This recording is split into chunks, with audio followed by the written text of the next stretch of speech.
Alright guys, so I'm trying something a little different today. I am at Edgewood Park. I think it's Redwood City. And I'm going to try to paint some trees. I've never been to this park before. I kind of got to climb over this mountain to get to some open space. So if nothing else, I'm going to get some exercise.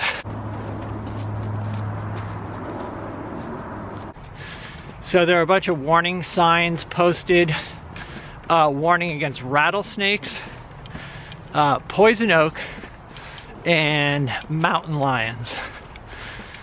So, should be exciting.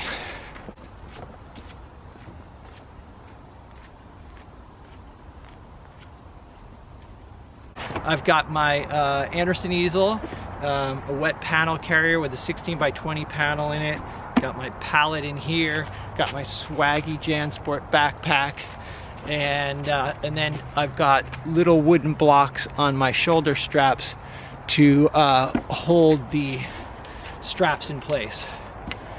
I'm almost at the top of the hill. I can see some light, so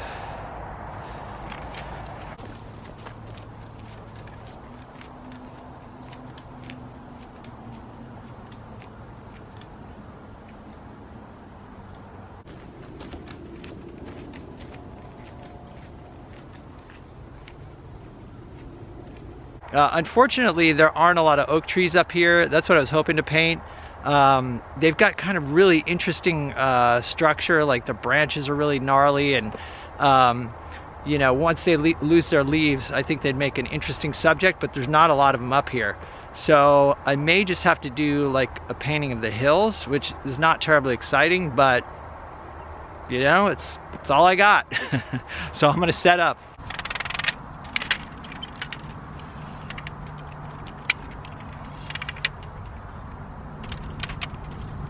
All right, well, I haven't seen any mountain lions, rattlesnakes, or poison oak. So I'm thankful for that.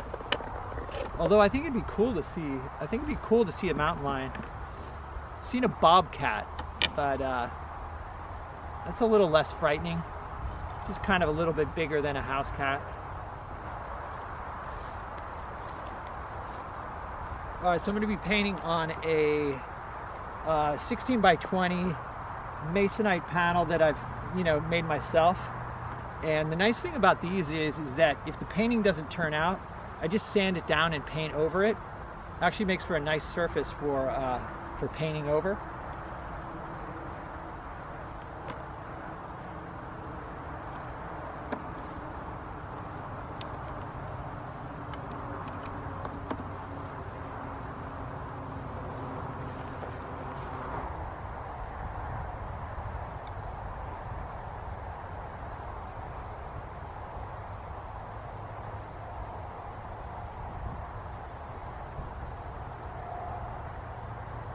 All right, so here's my initial sketch, and I'm kind of exaggerating certain things. Like there's this mountain right here. I'm pushing this up higher than it is in real life.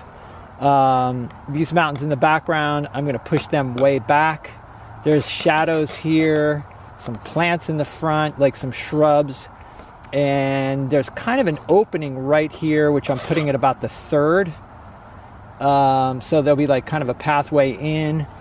And then there's a tree here. This is not really here. I'm kind of adding this tree because I want to cast a shadow across this field. We'll see. Definitely very limited on time, and the subject matter is a little bit less than inspiring, but you know what? We're having a good time.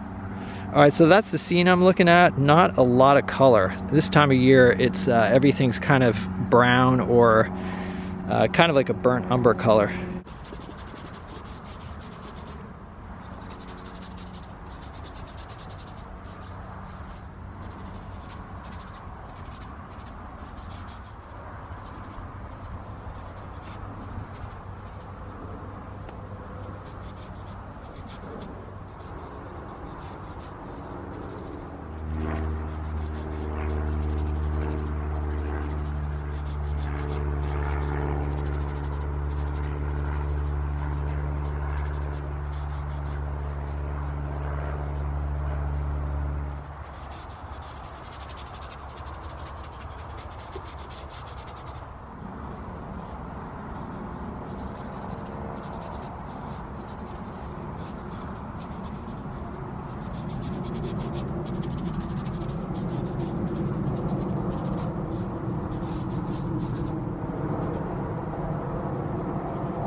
So it kind of looks like chaos at this point.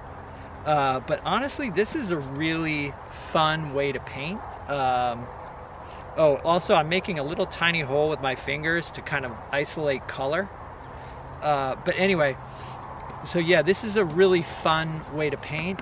Just kind of making things up, and as long as you can paint without having expectations, it can be really fun.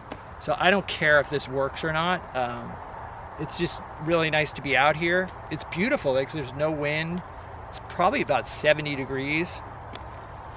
So, you know, just enjoying the nice weather and just playing around. Just want to show you guys my palette here, mixing up some colors and just showing you how much paint I use. A lot of times, you know, when people start out painting, they'll just squeeze out tiny bits of color. You know, so you can see this brush is kind of loaded with paint. So that's what I'm trying to do, is become better about, you know, applying a lot of paint. So my goal was to have a foreground, a middle ground, and a background, and then try to create a pathway into the painting, like through these shrubs here. So the way I kind of created that depth was I artificially lightened these mountains in the background, which pushed them back, and then also artificially lightened this this hill in the center. That's like the midground, and then really pushed the warmth and the light on the foreground, and also boosted up the contrast. Overall, I kind of like the composition. I like how there's the light along the top is sort of this irregular shape. That's kind of cool. The shape of this hill here is not very interesting, just how it's kind of rounded. Not crazy about that, but that could be fixed. But this section of hill here with these directional strokes, I kind of think that's cool. Also with this sort of purplish violet color in there, it definitely creates a feeling of shadow, but also of depth, because it's not too dark. You can see this shadow is lighter than this shadow here, so that helps create depth. All right, so it's about 4:30 and the park closes at 5, which gives me about a half hour to pack up my stuff and hike out of here. I hiked in about a mile, and it wasn't that bad actually, even though I was carrying all my, you know, my big easel and a 16 by 20 inch panel, and it just wasn't too bad at all, even though I was going up hills too. So good test of my larger gear, you know, walking distances with my larger gear. But anyway, this was fun out here and kind of cool to do something, a little change of pace. I've never painted hills like this before, even though I've seen like early California paintings of subjects like this. So that was sort of running through my mind as I was painting. I was thinking of painters like William Wendt, who does very strong directional brushwork that kind of define the hills and the contours of the landscape. So I was kind of trying to do that. So overall, it was a good time. It was fun. So anyway, this is a beautiful spot, and I'll definitely come back here and maybe paint some oak trees next time. Anyhow, as usual, thanks for coming on the journey, guys. Let me know what you think in the comments. It's always nice chatting with you guys.